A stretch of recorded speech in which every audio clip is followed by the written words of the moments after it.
Jado Office TV show. Umugore mwiza ni ukuvuga ngo arangwa n'imico myiza. Nk'iyiheze. Cyambere cyo arubaha. Abana n'abantu bose amahoro, agira isuku, yiyitaho. Cyane cyane akanasenga, akubahisha n'umuryango we. Iso hari umugore utagira isuku koko. Barahari benshi. Isuku nk'iyiheze. Isuku ku mubiri ni cyambere. Kuko hari umugore ubona akashobora kuba yabyuka mu gitanda, akabyuka agakomeza gahunda ziwe, wanamusanga ugasanga ntiyibroseje, ntiyoje mu maso, ndetse niwe mu rugo. Ikaze rero kuri Jado TV show, wowe uri burasirazuba, iburengerazuba, mu majyepfo no mu majyaruguru y'u Rwanda, reka nkubwire ngo gira ibihe byiza cyane. Nizere rero yuko nkuko mubimenyereye twagarutse tumeze neza cyane muri iyo twise Abijuru Talent. Hanyuma rero uyu munsi tubafitiye ndi, urimo uramureba, yambaye neza, arasa neza, ngira ngo wamubonye neza cyane ko basanzwe bamuzi. Areka rero tumubwire ngo ikaze. Murakoze cyane. Umeze neza?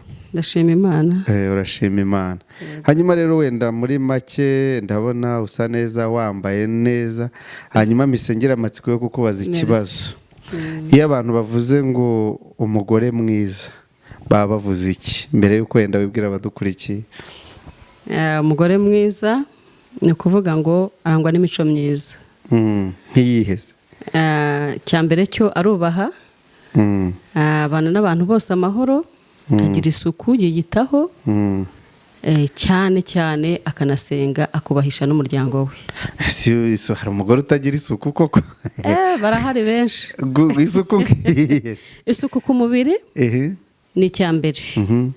Kuko hari umugore ubona akashobora kuba yabyuka mu gitanda, akabyuka agakomeza gahunda ziwe, wanamusanga ugasanga ntiyibroseje, ntiyoje mu maso, ndetse niwe mu rugo nta suku ihari. Noneho bivuze ngo umugore mwiza nubyuka mu gitondo agasasa igitanda, akambara imyambaro myiza, agakaraba, akibrosa, akayarangiza akagenda, akisiga n'amavuta, agasa neza. Hanyuma abatabikora se? Abatabikora nabakangurira kubikora. Yego. Hanyuma rero ngira ngo wenda twagaruka muri make ugatangira utwibwira. Amazina yanjye ni Revera Pasteur Uwamarayika Odette. Benshi cyane bazi ku izina rya Mama Kevin. Mama Kevin. Reka tuve ku izina rero tujye mu bikorwa. Ese ko bakuzi ku izina rya Mama Kevin, noneho ibikorwa bakuziho ni ibihe? Ibikorwa banziho ariko ndi kuvuga ku bikorwa byiza. Yego. Ibi nabyo urabigira se? Oya. Nta murevera ugira ibikorwa bibi? Oya, nta mukozi w'Imana cyangwa umushumba wagira ibikorwa bibi. Ntawe mwaba muziranye se ufite ibikorwa byanduye? Barahari. Barahari nzi b'abasinzi. Umupasiteri w'umusinzi? Cyane. Abaho se? Barahari benshi. Dore se ko nkumenyere muri social media, wowe ntubazi benshi cyane. Ayada, Jesu ubwo umuntu yaba umupasiteri akaba n'umusinzi, ibyo bintu yabifatanya. Revera. Barahari banywa inzoga rwose, teretse no kunywa inzoga, bakora n'ibindi byaha bitandukanye. Ubusambanyi barabukora.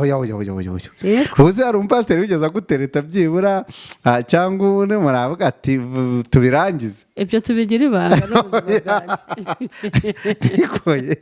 Iyo rero hari uwabitinyuka. Ibyo tubigira ibanga, ntabwo ari ngombwa kubivugira kuri. None se iyo umuntu aramutse akora ibyo bikorwa nyine wenda Bibiliya yanyu itemera nka Revera, ese abanyuranyije n'amabwiriza ya Bibiliya? Cyane. Hari icyo yaba se? Ni ukuvuga ngo iyo ari gukora bene ibyo ngibyo, inshuro nyinshi akururira umuvumo itorero, abayoboye ndetse n'umuryango we. Umuvumo nk'uwuhe? Urugero, icyo Bibiliya itubwira ko icyo ubibye ari cyo usarura. Niba ubibye ubusinzi ukayobora abantu uri umusinzi, cyangwa bikunde nabo uyobora bazakora nk'ibyo ukora. Niba uyabayoboye uri umusambanyi, n'ubundi nabo bazasambana. Abantu bose bo mu itorero basamba nk'abo uyoboye, ubu ni abasambanyi barimo? Iyo wihanye ntabwo navuga ngo ntabwo barimo kubera yuko nta rusengero rw'abakiranutsi 100% wabona barimo ariko barihana. none se ubwo wayobora umusambanyi n'umushumba koko? ngira ngo abantu bose bajya mu rusemba nzi ngo ni abantu barenze biberamo aho ngaho nyine basenga bagira bate nta nzoga ntacyo. noneho bivuzwe ngo intama iyo zirimo zisambana zinywa amayoga n'umushumba banywa? Oya, ntabwo navuga ngo izo ntama iyo zisambana zinywa n'amayoga n'umushumba banywa inzoga. Icyo nshatse kuvuga ni ukuvuga ko Yesu ntabwo yaje gushaka abazima gusa, yaje gushaka n'abariya barwaye. Uburwayi mvuga ni ubwo businzi, ni ubwo busambanyi, ni uko kwiba. Nkatwe nk'abashumba rero icyo tubereyeho ni ukubegera tukababwiriza ubutumwa bwa Yesu, tukanabakangurira ko ibyo ngibyo ari icyaha, bakanatura. Kandi iyo umuntu amaze gusobanukirwa arareka. hanyuma rero kuva wagera mu bushumba, yego, ni iki kintu wabonye mu bushumba ukakibona kibi ukumva uragitinya ukavuga uti iki kintu cyaramabije numva ndagitinye byahatari kuva nagera mu bushumba, nari nzi ko ntakibona? mu bushumba rero ikintu cya mbere kigorana umuhamagaro. ndavuga icyo watinye, wabonesheje amaso yawe ukavuga iki kintu atari icyo wabwiwe, ahubwo icyo wowe wiboneye ukavuga uti iki kintu kuva nagera mu bushumba naragitinye. mu bushumba rero ikintu natinyemo ni abantu bakorera Imana bakora nk'ibyo byose n'ubundi twavugaga, ibyo by'ubusambanyi. ntabwo itorero rishobora gukura. menya ubusambanyi bwaraguhabuye. ndabizi ko hari abashumba nzi bafite amatorero ariko ibyo byose babikora basambana. nawe iyo ubizi neza ko uwo mushumba akora ibyo bintu utinya kumwegera kugira ngo nawe ejo yagusambanya. cyangwa se nawe akagira gute akakunywesha kuri za nzoga. ngeka ako si ubwo n'uba ufite marayika murinzi? uba ufite marayika murinzi, ariko uriya muntu iyo arimo kuzinywa nawe aba amufite. uko abasinzi nabo bavuga ngo bafite marayika ureberera abasinzi. kandi bwacya mu gitondo rwose akambara nedo pastorale akajya ku ruhimbi akabwiriza, yava ku ruhimbi akisubira ku icupa rye. icyo nicyo kintu watinye? naragitinya cyane. noneho rero kuva wagera abami babiri agatsindwa. ubwo abami babiri, inzoga ni umwami n'ubusambanyi ni umwami n'Imana. urumva ibyo bintu byose ubwo urumva ndumva agize abami benshi. yego. noneho rero ni iki kintu ukigera mu bushumba waba warakunze ukumva kiguteye umunezero? wenda tureke ibi byabayeho kuko abantu benshi bareba angre mbi ariko ntago babasha kureba angre nziza. wowe ni iki noneho wageze mu bushumba ukavuga uti iki kintu noneho ndagikunze, wenda gitandukanye n'ibyo bibi umajije kuvuga? iyo wamaze kuba umushumba rero biguha icyubahiro. ukunda icyubahiro ubundi? iyo uri umushumba rwose biguhesha icyubahiro. noneho nawe uragikunda? yego. barumva mushaka kuzacyambura Imana? ntabwo umuntu yakuvogera uko abishatse. ntabwo umuntu yaguhangana uko abishatse, akugeraho yubashye n'ariya mavuta y'ubushumba uba wahawe. ubwo rero ariya mavuta atuma na wa muntu wakabashije kukubwira ibyo ashaka arihangana akagenda gakeya akakwihorera. ku buryo n'icyaha yagikora aza imbere y'umushumba atinya ahinda umushyitsi, kuko tuba duhagarariye Imana ku isi. ubwo rero icyo akuzaniye umutega amatwi ukacyumva ukamusengera kandi ukagira gute ukabika ibanga ryiwe. icyo ni kimwe, ni icyubahiro. icya kabiri? ikindi cya kabiri nakunze cyane mu bushumba ni ukuvuga ngo iyo uri umushumba n'abana bawe bagerageza kumenya ko bafite umubyeyi w'umushumba. yaba muri sosiyete babanamo n'abandi, nubwo bidashobokera abashumba hafi ya bose, ariko bavuga bati data ni umushumba, mama ni umushumba. ibyo bintu nabo bikabatera icyubahiro cy'uko ari abana b'umutambyi. Ibyo bintu nabyo narabikunze. Hanyuma rero icya gatatu, ariko se kuri kwibagirwa inkoko y'umushumba ibivuza ubuhuha mu gikoni ari kubwiriza, iyi nkoko kuyisimbuka cyangwa ntabwo zikibaho muri iki gihe? Ntabwo navuga ngo ni 100%, ariko umushumba nyine urumva arya neza. Iyi nkoko ngo ibivuze ubuhuha mu gikoni, ariko uziko nawe nzibera umushumba. Inkoko y'umushumba, ifi nziza, inyama, urumva umushumba agomba kubibona. Ariko se ziva mu ijuru? Ubwo nyine y'Imana yakugejeje ku rwego rwo kwitwa umushumba, iba yamaze no gutegura ahantu zizava. Ariko rero nawe urasa n'umuntu urya inkoko nziza na yafi imeze neza. None se urumva Yesu yayinyima? Ntabwo yayikwima. Ntabwo yayinyima kuko afite byose. Hanyuma rero wenda muri iyi minsi hari kuvugwa ikintu kigendanye noneho n'ikirenze ubusambanyi wavugaga, sibyo? Ukumva abantu baryamanye ku isi yose mu bihugu bitandukanye bahuje ibitsina. Ese wowe ubivuga wiki? Ubona biriya bintu biramutse bije, haramutse haje mu itorero ryawe abantu wenda uyoboye, ubereye umuyobozi, baryamana bahuje ibitsina, ese wabyitwaramo gute? Rero mu by'ukuri utaretse ku isi yamaze kwangirika, iyo urebye no muri Bibiliya, Isodomo na Gomora harimbuwe n'ubutinganyi.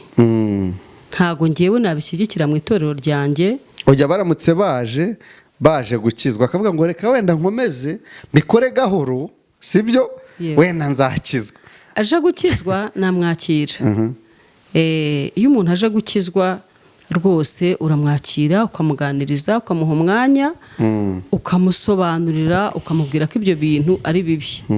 Ntago wamwirukana, kubera yuko Yesu ngo yasize 99 ajya gushaka imwe yari yarazimiye. Iyo ni nta mimwe rero ibigarutse. Turebe nko kuri ya mwana w'ikirara, uriya mwana uzi ko yaragiye arinezeza akora byose, ariko agarutse Yesu nawe aramwakira. Hanyuma rero wenda tugana ku musozo, reka tuganire akantu kamwe gusa. Ndenda ngo aka kantu ukanambwizeho ukuri. Abashumba barababwira abantu ngo mushaka abagore beza. Hanyuma rero wowe umugabo mwiza kuri wowe ni umugabo, kandi tube honete, ni umugabo ureshya ute? Ni umugabo wambara gute? Ni umugabo usenga gute? Ibyo none tube honete, twe kuvuga ngo nubwo umuntu yaba agira gutya, umugabo mwiza kuri wowe mushobora kubana mugahuza ku marangamutima yawe cyangwa umuromo ni umugabo umeze gute? Wenda tugana ku musozo, kuko muri abantu bigirwaho ibintu byinshi mu itorero. Hari abakobwa benshi bakeneye gushaka, hari abahungu benshi bakeneye gushaka, ariko wenda ngenda ajya muri angle y'abakobwa bakwigiraho. Ntabwo ndi bujye mu y'abahungu, kuko y'abahungu nzayabaza umupasiteri w'umugabo.